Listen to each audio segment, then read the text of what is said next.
Deforestation, yeah, it's time for hemp. Whoa, an acre of hemp makes 20 barrels of oil. No need for pesticides to poison all our soil. People got no food, they got no clothes, they got no rest. Well, right now, it's time for hemp. Thank you for taking time for hemp. I'm your host, Casper Leitch. You are listening to Time for Hemp at timeforhemp.com, Tumblr, SoundCloud, iTunes, and of course, iHeartRadio. Want to thank you for tuning in and remind you that we are no longer just a little 1-hour broadcast like we were last year. We are now a group of people who have come together to raise our voice to end a prohibition. And we are 40 people strong, and we put out over 70 hours a week of original broadcasting content about the need to end the war on drugs. And like a great joint, we are best when we are shared with friends. It is Thursday. Happy Thursday. And on Thursday, we'd like to put a spotlight on what's going on when it comes to the voting booth around the world and with our politicians and our elected officials and how they are moving forward into the reality of making hemp production part of our culture. And we also have the opportunity to speak to people from all around the world who work on projects that help change minds and policy.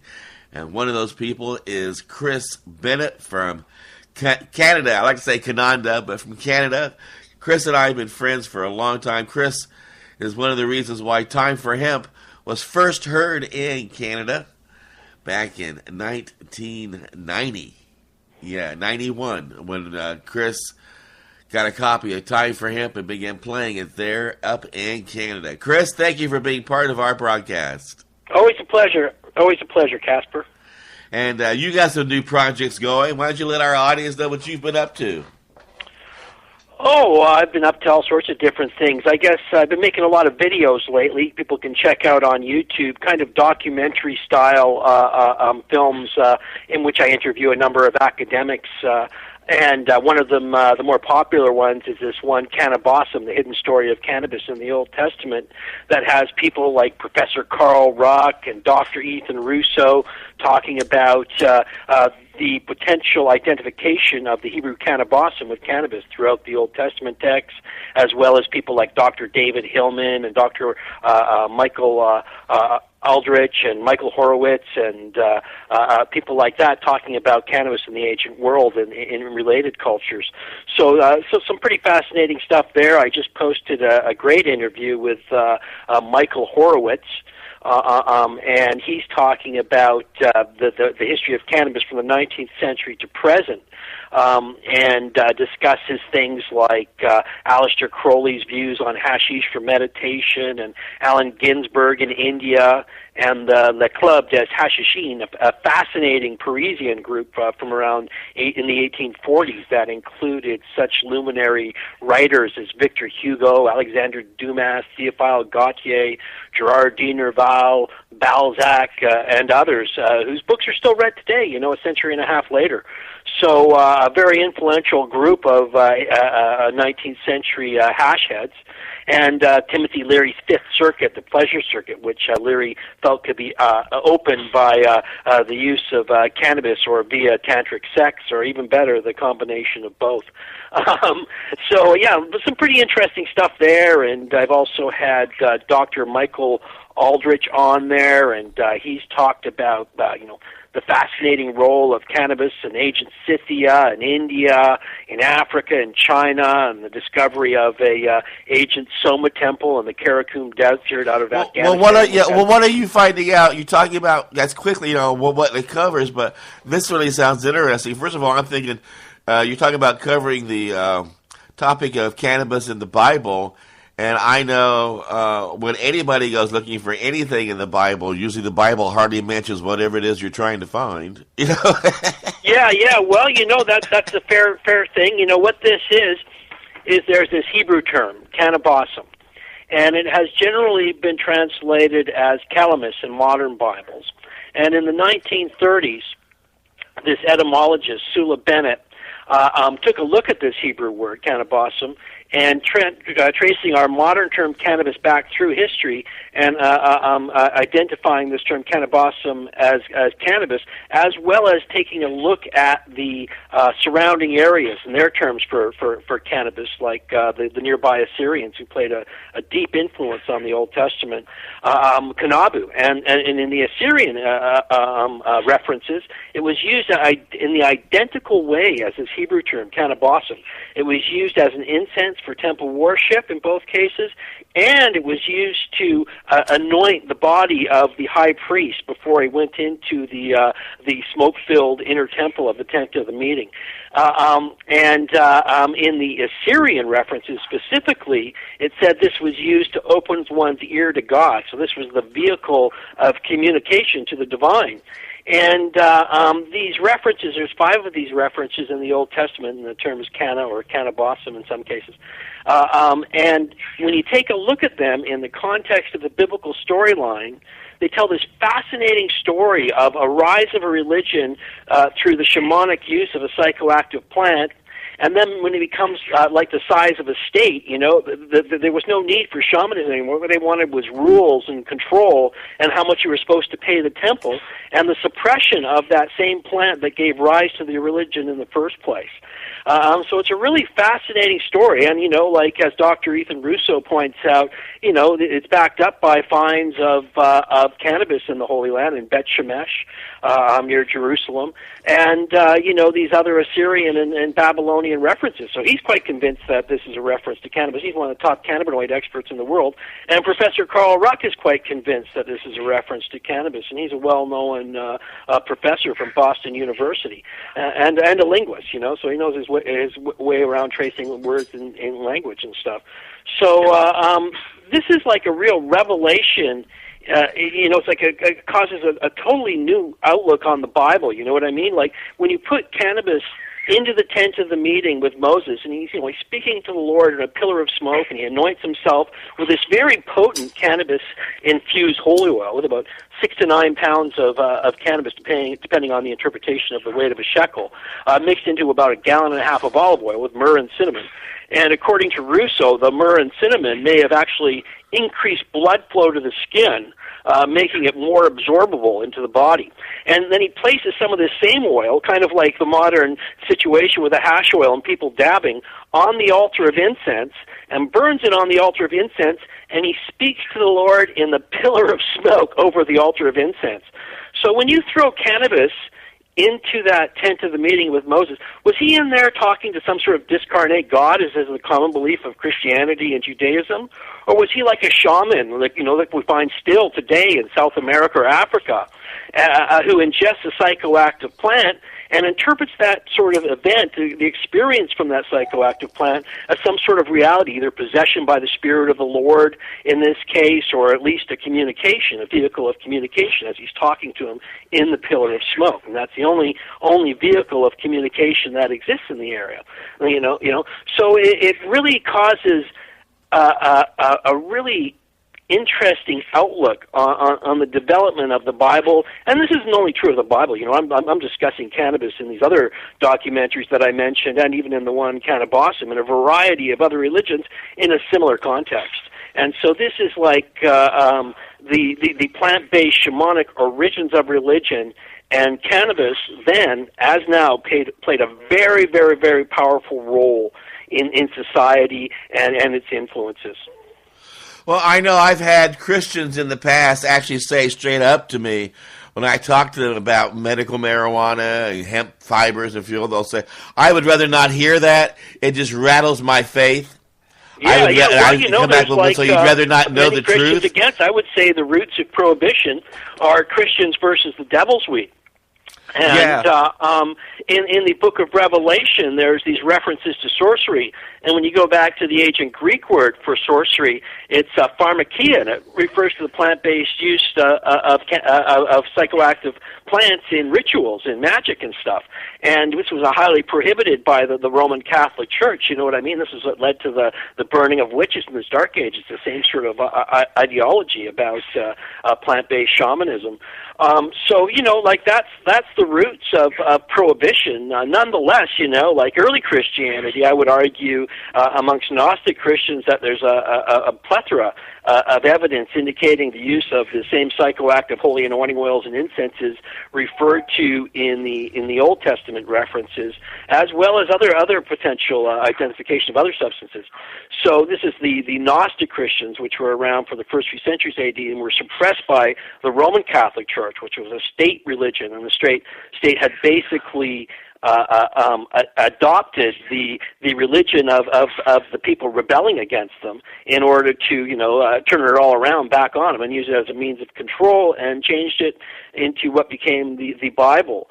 So there's it's just played a powerful role then as well, and many of these Christians they're just the result of that endless teaching of that book, the Bible, and its influence on humanity. And I think that, like just as we saw, the industrial hemp, come out with all this great information, and it's really, accepted as a fact nowadays, and medical marijuana, is being established in a number of states, and the science is really backing it up all the way. I think that these Christians and a number of other religions are in for a real shock as this information about the role of cannabis in the ancient world comes to light. They're going to be in for, let's say, a real revelation of sorts. Well, I was going to say, what kind of response have you gotten when you've had these discussions with Christians?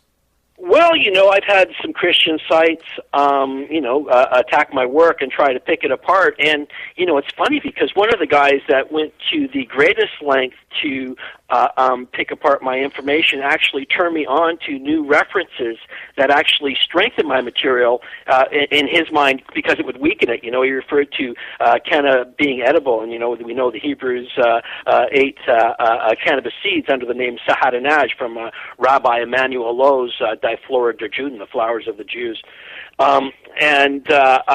He pointed me out to this apocryphic reference to Solomon commanding a woman to weave hemp ropes for the temple, so he ended up strengthening my material just because he wasn't really familiar with all the many uses of this plant and how it was used for these things in the ancient world. So yeah, it's a real shock. You know what I mean? It's a real challenge for them, and I suspect as they hear more about it, they're going to be more challenged by it. But what are you going to do? It's just the way things roll, I guess. You'll have to wait and see how they really react. It has reached out into, it's been in the BBC has covered this story about cannabis in the Bible and Christianity, and the Guardian, and it's a pretty big paper, so it has had some international attention. I've yet to see a really good argument picking it apart. Most people their argument would be, no, Jesus healed by the miracles of God, not through some sort of actually medically active plant. So yeah, it's an interesting scenario, and I think that it's one that we'll be hearing more about in the near future. Well, I find it really interesting, and I think what's more interesting is that what we were just talking about is the Christian reactions, because I have no problem putting my mind around the fact that medical marijuana was in existence during the biblical stages of humanity. And I have no problem understanding it because I've been part of the hemp movement. But there are so many narrow-minded, closed-minded people.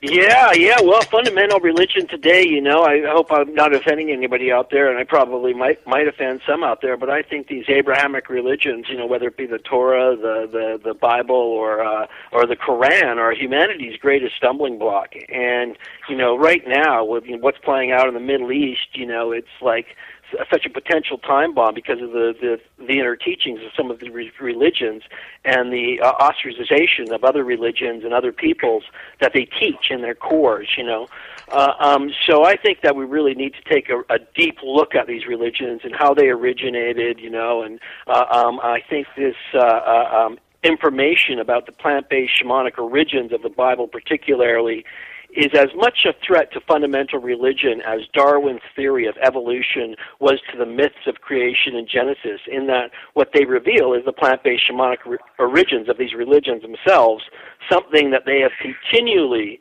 tried to exercise whenever they've come into it, whether it be, the Catholics coming into the New World and preventing people from using peyote and psilocybin mushrooms and other substances, or Africa where they've done the same sort of thing, or the burning of witches for using cannabis and mandrake and other psychoactive substances, henbane and things like that, for shamanic visions back in the Middle Ages. It's always been a continual thorn in the side, and the irony is that it's in their own origins, So, it's an interesting thing for sure. Now, you mentioned the work of David Horowitz. I haven't heard David's name in 100 years. Oh, Michael Horowitz. It's good. It's good to hear that he's still around. Yeah, Michael Horowitz is great. Yeah, he used to be run the Fitzhugh Ludlow Memorial Library, which was the largest drug library in the world with historical literature referring to drugs. So he's a real wealth of knowledge, as is his partner Cynthia Palmer Horowitz. They've got a number of books out, and one of them deals with the role of women in drug literature and history, and books on Aldous Huxley. He's the holder of the Leary Archive, and Leary was the godfather of their child, the well-known actress Winona Ryder. But yeah, he's a fascinating source of information, and it's a really, really great interview. If people want to check it out, just put in Michael Horowitz and cannabis in YouTube, and you'll find it.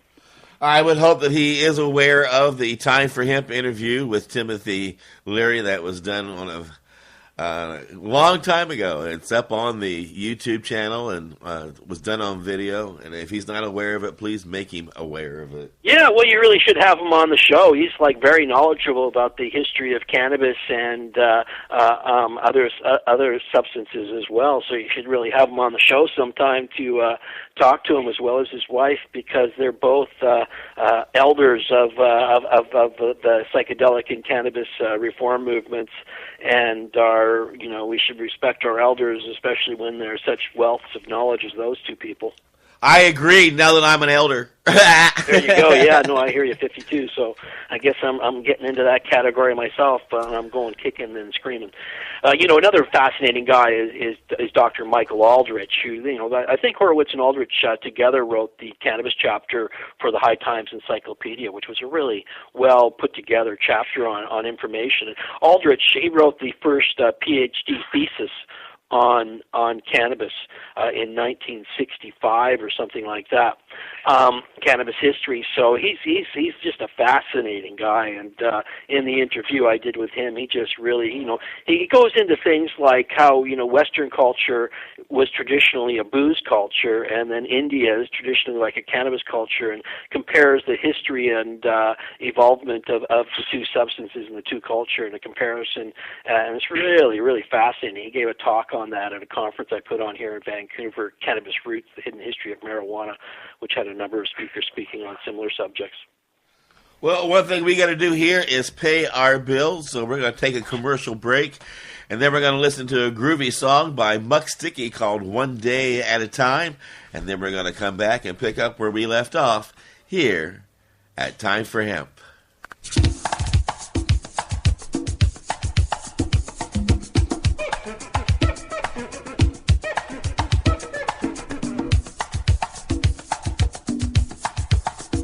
You are listening to the Time for Hemp Global Broadcasting Network.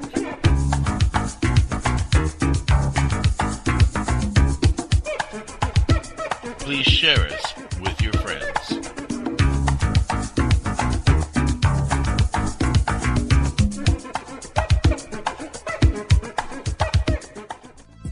THCF Medical Clinics are the premier physicians clinic in the United States. THCF has offices all across the United States from Hawaii to Michigan. THCF Medical Clinics has helped approximately 150,000 patients obtain their medical marijuana permits to legally possess, grow, and use medical marijuana. If you have chronic pain, multiple sclerosis, or any other neurological degenerative disease, or if you have any gastrointestinal disorders such as GERD, irritable bowel syndrome, or if you have AIDS, cancer, spastic disorders, seizure disorders, or glaucoma, Call us at 1-800-723-0188 or visit us online at hemp.org. Again, the number is 1-800-723-0188 and the site is hemp.org.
That was my friend Muck Sticky doing One Day at a Time. Muck Sticky also has a program here on the Broadcasting Network.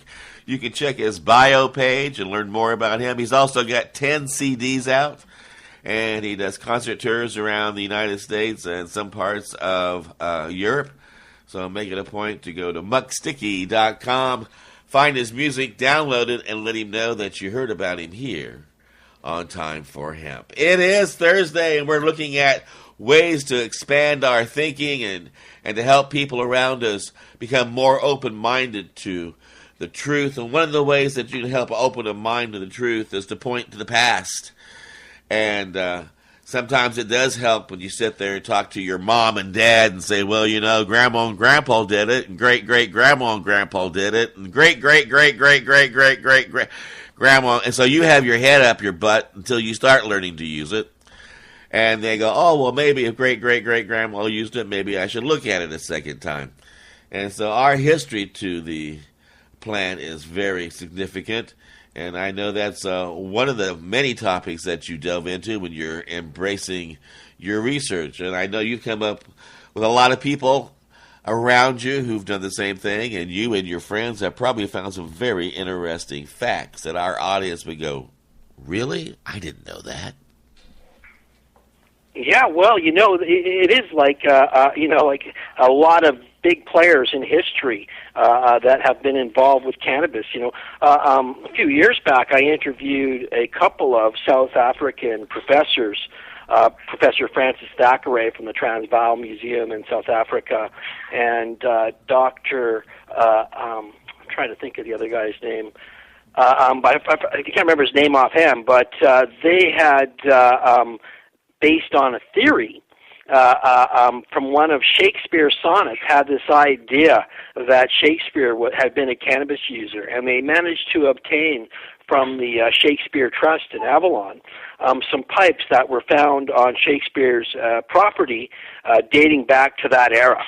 And they had them tested via gas chromatherapy or something like that, where it's what they use for drug testing things in police labs, and found evidence of cannabis in the pipes to back up their theory. And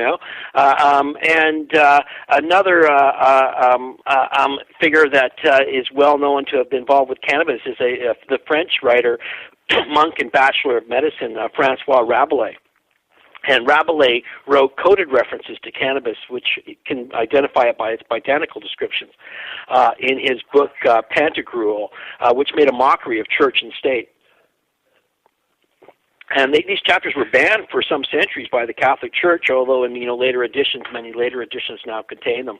And Rabelais is a fascinating figure. He was full of knowledge about ancient world and also about cannabis, and basically he was an alchemist and considered cannabis to be the philosopher's stone, according to the Rabelais Encyclopedia, based on his work and understanding it.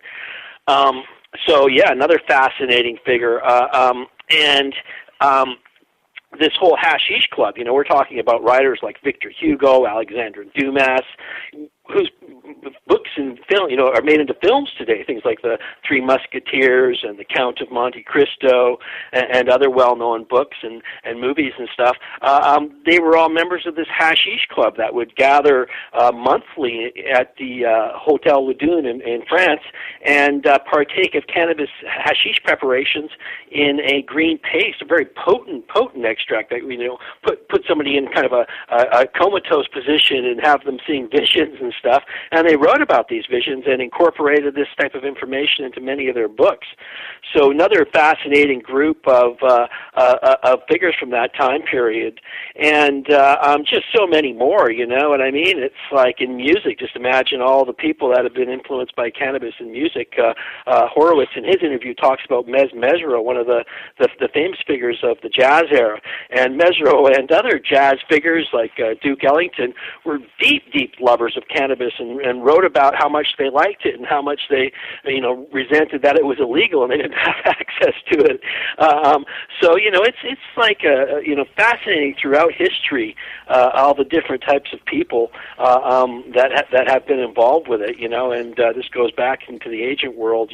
Figures like Zoroaster, the founder of the Zoroastrian religion, or Buddha, who is said in ancient Buddhist texts to have subsisted on one hemp seed a day before announcing his divine revelations while he sat in meditation under the Bodhi tree. It just goes on and on and on. And one of the things about learning the history of this plant is it adds a cloak of myth and stuff to the plant that, ends up coming back to it with every toke you take of it. You know what I mean? It just adds a magic element to the plant that you're really missing out on if you don't have this information. Now, when and who began hiding the history and the truth about hemp? The Catholic Church seems to want to hide certain facts about it. I know Jack Hare had problems unearthing certain documents, and our own Library of Congress, our government began removing the words hemp and cannabis. Yeah, there's all sorts of elements there. It's interesting. Dr. David Hillman, who wrote The Chemical Muse, Drugs in Western Culture, and has looked at extensively the role of drugs in ancient Greece and Rome, who I interview in a documentary called Mithra, Marijuana, and the Myths of the Messiah. He found when he was writing his book, which was originally his PhD thesis, they didn't even want to touch it, and that there's this prejudice in the academia of the universities that prevents people from taking a really good look at the role of these substances in the ancient world, and that's why there's so little written about them in academic books. And Professor Carl Ruck as well, who I talked to and have interviewed for an upcoming documentary on the role of cannabis in ancient Greece, he talks about running into problems when he knew like people. He teaches Greek, ancient Greece in university. He ran into problems when he was trying to get access to ancient sites and test things for cannabis. And this is also true of Dr. Scott Littleton, a late professor who I talked to a lot when I was working on my book, Cannabis and the Soma Solution. He said that he had tried to get scrapings of residue from some of the ancient temple sites of the Delphi to see if there had been cannabis burnt at them. And as soon as, they had been all friendly, and then as soon as he wanted to do that, all communication was cut off. So there is, prejudice in academia, and it may just be social prejudice, you know what I mean? It might not even, be coming down from a higher up or anything like that. It just might be from people's, socially conditioned prejudices against these substances. And it's a shame because, we won't really fully adequately understand some of these references that are around. And there are some of them, you know what I mean? Some academics have written about them fleetingly, but no academic that I'm aware of has done a really adequate, say, study of, say, maybe the role of drugs in ancient Assyria, specifically targeting things like cannabis and opium and things like that to see exactly all the recipes and all the religious references that there are. You've got to really, it's all spread out through different books to find that type of stuff, And until we get that academic interest, one of the few academics, I suppose, who is doing some sort of research like this, at least in regards to medical history, is Dr. Ethan Russo, who's written a number of papers on the subject. Until we get that really full academic understanding of what was going on with these roles in the ancient world, we won't really fully understand from an anthropological level the huge influence they played on human society. Well, I think it's fascinating, some of the information that has been unearthed as well. And as you pick up books like yours, you're always saying out loud, hey, I didn't know that. Hey, and then you're sharing it with your friends. And your research, what has been the one fact that made you went, wow? Well, I guess recent things like Professor Sarianati's discovery of a temple in just out of Afghanistan in the Bactria Margiana region is the discovery of this temple and the artifacts indicating that cannabis was prepared into the ancient soma and heoma beverages, because that had been a long-standing theory of mine prior to that, and I'd collected information to talk to it, and I was actually something I wanted to put in my first book, Green Gold, but didn't really feel it was tight enough, and the influence of R. Gordon Wasson's was just a theory about the fly agaric being the same substance was so pervasive, and I didn't have the information or the knowledge then to really challenge it. It was great to see that be found. And another, big thing was when they found that cannabis preparation in Bet Shemesh that had been used in the treatment of a girl suffering pains from childbirth. She ended up dying of childbirth, but they'd been rubbing a cannabis preparation on her stomach as well as burning the substance in her treatment. And residues of this was found at the tomb site she was found in Bet Shemesh, Jerusalem, in Israel. And so that was another, real good verification of ideas which I'd already been kind of working on and presenting, So there's been all sorts of things like that along the way. How about that mummy in China, 2,700-year-old mummy found in China, Caucasian mummy, central China too, with perfectly preserved cannabis. That was another major thing, and it really, that discovery, changes so much about what we know about the contacts between these different civilizations in the ancient world. But prior to that, the discovery of these mummies up there, and there was the Caucasian Indo-European civilization living in China from about 2000 BC to 400 BC. It was thought that they had not come into contact, the Han Chinese, with Western culture and Caucasians until about 500 BC. So this shows there's a long-standing trade and stuff going on between these cultures. And also it has, because of things found in these tombs, like cowrie shells from India and DNA testing of the mummies there, we now know that this culture itself was a mishmash of Eastern and Western European and Asian and Southeast Asian peoples, you know what I mean? And their DNA was like of a variety that you might find in a place like New York City today. So this was has totally changed the way about what we think about trade in the ancient world. And they thought before things like the Silk Road were just a few centuries BC, but now this puts it back a couple thousand years. And I'll tell you what, that Silken Road was as much a hempen highway as a Silken Road, because cannabis and cannabis products were valued as the same price as gold and traveled heavily among those trade routes and were sought after items in the ancient world, particularly at the different temples of the different deities. They would burn sweet smelling incenses, but in them no matter what. But when you brought in the cannabis incenses, I tell you what, those statues and the performances and the rituals took on a different tone than they did when you didn't have a psychoactive smoke in there. So it was a very, very, very sought after item and precious item in the ancient world, and extensively traded throughout. Well, one of the things that's a very precious and sought-after item in our world is money. And we can only get that if we pay our bills by having commercials on the broadcast. So we're going to take a commercial break, and then we'll be right back here at Time for Hemp.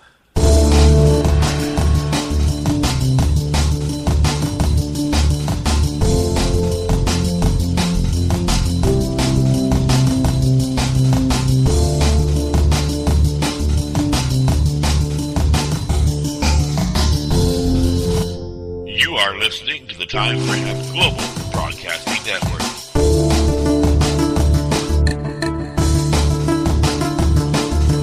The only broadcasting network dedicated to ending the global war on drugs on iHeartRadio.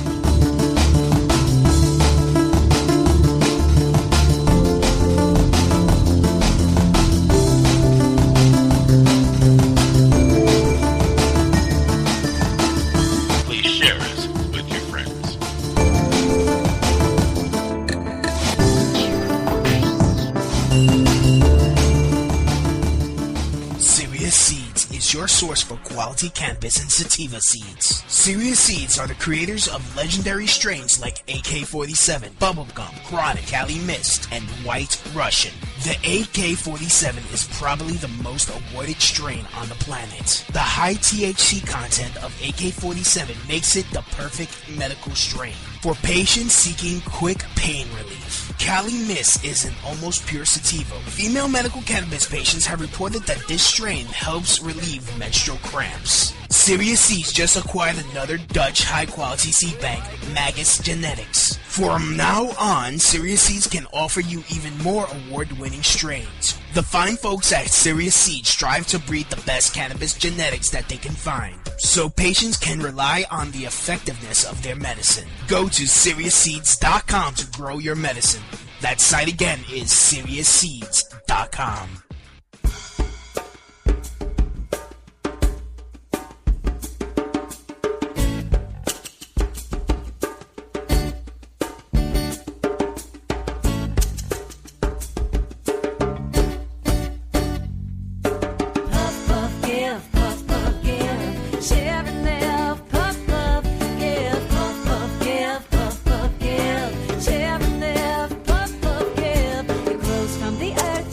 Can't Yes, it does. It grows from the earth, and it makes no sense to have a law against this plant. I mean, it just stands there in the dirt. It doesn't hold a pistol. It doesn't trip you when you walk by. It doesn't even call you names from a distance. It just has its little branches aiming up towards the sun, waving back and forth in the wind, saying, "Hi, I'm here to help you." And yet we've got so many laws against it. And really, the truth is, I know you've heard it before, but follow the money. That's what it boils down to. These industrial companies that just figure that they can't compete with this plant has decided the best way to do is just to outlaw it. Well, I'm sorry, they just don't work. I'm a little fed up with that. That's why people like Chris Bennett and myself have been fighting all these years to get this information to you. Now, Chris, when I watch the History Channel 2, I don't know if you got that in Canada, but we got it here, and they have this little crazy program called Ancient Aliens and all that. Yeah, I know it. Every time I watch that about, peeing my pants, I keep thinking, well, that makes so much sense, and that makes more sense that we came out of a chemistry set than anything else, and they're going to come back and they're going to eat our brains sometime next week. So, it's terrifying to think of something. But when I walk by this plant, I don't know about you, but when I walk by this plant, I almost feel like it came from another planet. I feel like it has its own little aura. It seems to be such a remarkable plant, the only plant on this whole planet that can produce so many different products that help us with our creature comfort needs. Now, I have a funny feeling that this plant was first created and then man was created to enjoy this plant. I don't know. What do you think? Yeah, I guess I'm more of like a, Darwinian evolutionist, It certainly had a long history with humanity, like the oldest evidence for woven fibers about 10, 12,000 years old from Taiwan, but evidence of tools used for the decortation of hemp, for breaking up hemp fibers, have been found that date back to like 25,000 years ago, right? And so this puts it close to the time for humanity, what's known as the Great Leap Forward, when we started coming up with, things like the wheel and controlling fire and things like that, and really started accelerating in our intelligence, the same sort of time period, I suppose, that some alien theorists would argue for alien intervention with ape-like species. But it's what's known as the Great Leap Forward. And, there's people like Dr. Jeffrey Guy, who's the head of GW Pharmaceuticals, who speculate that the role of, cannabinoids and the effect on the areas of the brain and areas like higher thinking and memory facilitated that jump forward for the human species, and have written a very good paper on that. So, it's definitely been with us for thousands of years, and in agriculture, according to people like Carl Sagan, started with cannabis. And the evidence of its role, certainly puts it back to the very beginnings of agricultural culture, and we cultivated cannabis, and in a sense, it cultivated us back. So it certainly has a deep relationship with humanity, and there's things like the similarity between the cannabinoid receptors and the cannabinoids in cannabis, the endocannabinoid receptors in the cannabis, the cannabinoids in cannabis, and gamma-linoleic, which is only found in human mother's milk and hemp seed and primrose oil and one or two other rare sources, and there's molecules in that have very, very similar structure to female estrogen molecules. Certainly we have a deep relationship with this plant, possibly even a co-evolutionary relationship, I believe. One of the things I had set out to show but gave up on because I just didn't have the background in science and whatnot to really put it together was that there was some sort of biological basis of a co-evolutionary relationship between us and this plant, because you got to think, we were planting it in our habitations, and back in that ancient world, what was used for fertilizer was night soil, which was human waste and stuff, and so it was growing in our excrement, and literally us, and then we're ingesting that plant, and then we're putting it in our bodies, and this is going on for millennia, right? This relationship with this plant, and so you got to think that's like got to have some effect back and forth. You are what you eat in a large degree, and we're the complicated mix of chemicals and molecules and whatnot that we are, partially because of what we've ingested in that evolutionary cycle from amoeba to human being. So it's a pretty interesting mishmash going on between us and this plant. Well, I know Jack Hare even points out that there's no way Columbus could have found the New World had it not been for hemp, the hempen sails, the hemp rope, and the hemp clothing. Yeah, absolutely. The sails, particularly the caulking of the boats, all that type of stuff. And there was a number of wars in that time period fought over access to hemp because it was such an important commodity for those ventures.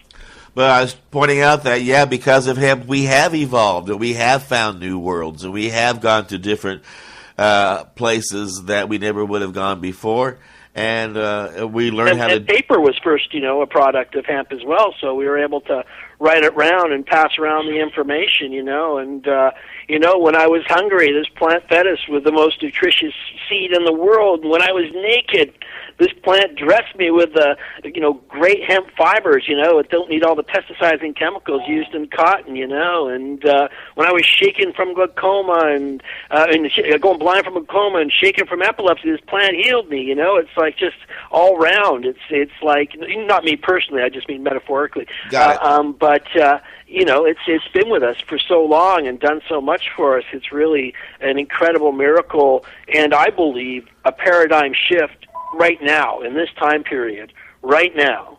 Cannabis is offering humanity a paradigm shift in so many areas of life. As Bob Marley said, the more people smoke ganja, the more there'll be peace on earth, and I believe that. You know what I mean? It does make people more peaceful and more tolerant and more open. And the way we can get away from fossil fuels with, incredible hemp fuel, or, 50% of the chemicals and pesticides used in agriculture are used on cotton. We can, get rid of all that by converting to hemp. And, this incredibly nutritious hemp seed full of omega oils, the most digestible protein, it said. It's like when you grow it for seed, half the weight of that plant is seed. The dehulled hemp seed industry is huge here in Canada, and I won't be surprised if it becomes gigantic as it stretches into the U.S. and become already probably $1 billion industry. And these nutritious dehulled hemp seeds, I don't know if very many of your listeners have access to them, but they are great on salads and in milkshakes and all sorts of things, and just a wonderful source of protein and omega oils.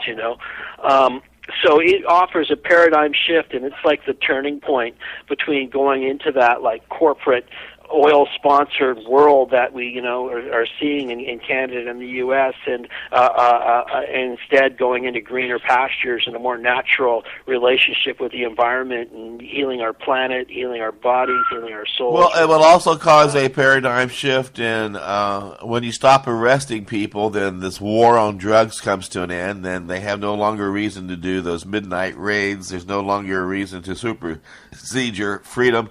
And well, that's a huge industry in itself. That's the opposition we're up against. Right. The police and prison industry. Most of the time when you hear people speaking in favor of prohibition, there's cops and prison owners and people like that. The prison union was dead against the legalization efforts in California, particularly because of their concerns about a drop in prison population. Well, that's one thing I was going to approach you on, too, on topic is I know you speak to politicians occasionally, and I know you are politically active occasionally, and it must be more frustrating to you than maybe to other people in the hemp movement because of all your research. You know for a fact all the history that it has been involved with and entwined with in the human race. and then you look around in your own country and see a multi-billion-dollar industry thriving that a government helps to underwrite the cost of advertising on a global basis, how do you approach the politicians in your neck of the woods without bitch-slapping them? Well, right now here in Canada, we have a contender for the position of Prime Minister, leader of Canada, Justin Trudeau, who's for legalization. And from things that he said, he's, for things like people being able to personally grow cannabis in the same way that people can personally brew beer under Canadian liquor laws, and seems to have a very sane approach, as well as obviously getting fed a lot of good information regarding medical marijuana. So he has a lot of balanced views on it. He's taking a lot of criticism from the current federal government run by Stephen Harper, a conservative government, kind of Canada's version of the Republican Party, for this. But in polls and stuff like that, he seems to be outreaching them in popularity. So we're here in Canada this next election. We've got this very, very rare opportunity to vote for a party that is steadfastly making it clear they're for the legalization of marijuana. Right now, it's less of an issue. I've been approaching these guys about policy and trying to get the ear of them, and that's one thing about Canada. It's a population of about 30 million as opposed to about 300 million for the U.S. So things are just on a smaller scale. So you can actually, I sent the guy in charge of the policy for marijuana for the federal Liberal Party a friend request on Facebook and made friends with him. And so I'm able to discuss personally, this guy. We've had a couple of back and forths, and he's quite approachable and quite friendly.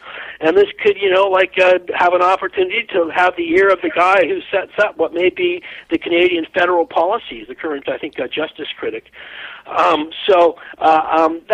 That's one of the beauties of a country this size, is the potential influence you can have. So my focus has been less on approaching politicians and more on approaching public, and particularly the pot community here that I have some influence on, because there's a lot of utopian idealists, and I'm a utopian idealist, but in the reality of legislative politics, things happen in steps, you know what I mean? And some of these people, they would not support a law unless it allowed for every pot user to grow marijuana in their backyard and sell it out of their front yard tax-free. And that's just unrealistic in this world of legislative politics. Yep. And, here in Canada, all sorts of things would be taxed. I would imagine that, how would you create a situation where you can completely exempt something from taxes considering everything else is already taxed? So, these sort of things stand in the way of progress. A lot of people let their utopian ideals stand in the way of real attainable progress, and we've seen that in a number of the elections in states regarding the role of cannabis in getting legalized and stuff like that. And some of those deciding votes were thwarted by people that are actually love marijuana. Well, I know in our country we got people who, they don't realize it, but they're asking for it they want it both ways. They'll first say, well, we should have marijuana treated like liquor, where you have to go and have an ID and buy it at a point of sale and blah, right? And then they turn right around and say, and I don't want to be paying taxes on it either. I want it to be like tomatoes, where you grow it and it's just for free. Wait a minute. Yeah. Treat it like liquor, and liquor is one of the most heavily taxed. Or they don't want any age limit. And that's just unrealistic. That's just, it's too freaky for people that are against legalization to conceive of it. For people even sitting on the fence, you have to think of what's going to be able to pass in the current political climate and try to craft something that's as good as you think you're going to get. Right. And for many people, it's just not good enough, and they even encourage people not to vote at all. Because they said, the whole political process is hooped. What we need is a revolution, and we've got to, stop giving them our power. And it's just really, when you do that, you're just really helping people like, the Republicans or the conservatives.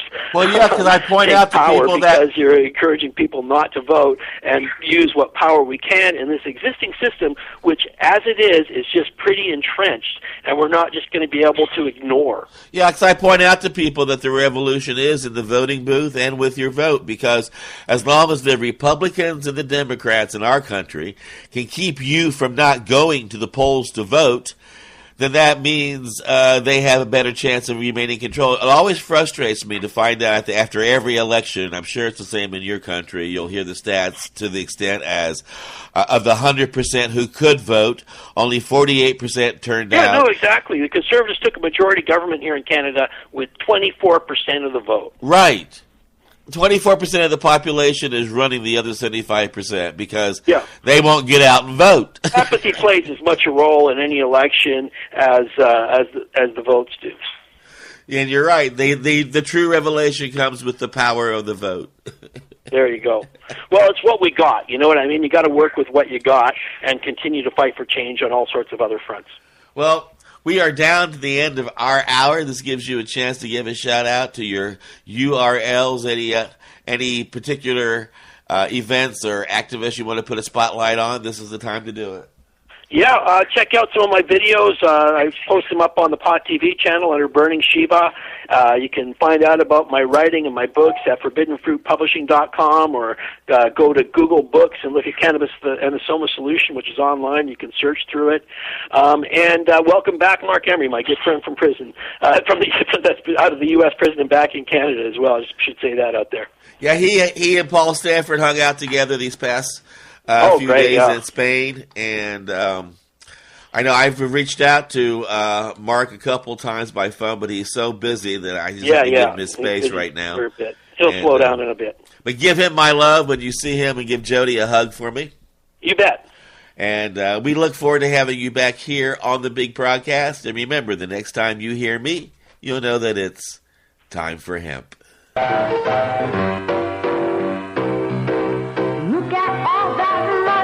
The money that they spent. Take another look and spend some time for him. Wonderful Haitian stream. Yeah, man. Naturally. So natural like the breeze. Just trees. They'll tell them Chesedek. Wonderful ganja tree. Yeah, man, a straight herbs we promoting. Worldwide, Russ India alongside Chesedek. I like it. I'm for the tree. That's right. Tell the Babylon them give the herbalist some breeze. From Jamaica to Belize. I like it. I'm for the trees. Tell the Babylon them give the herbalist some breeze. Yeah.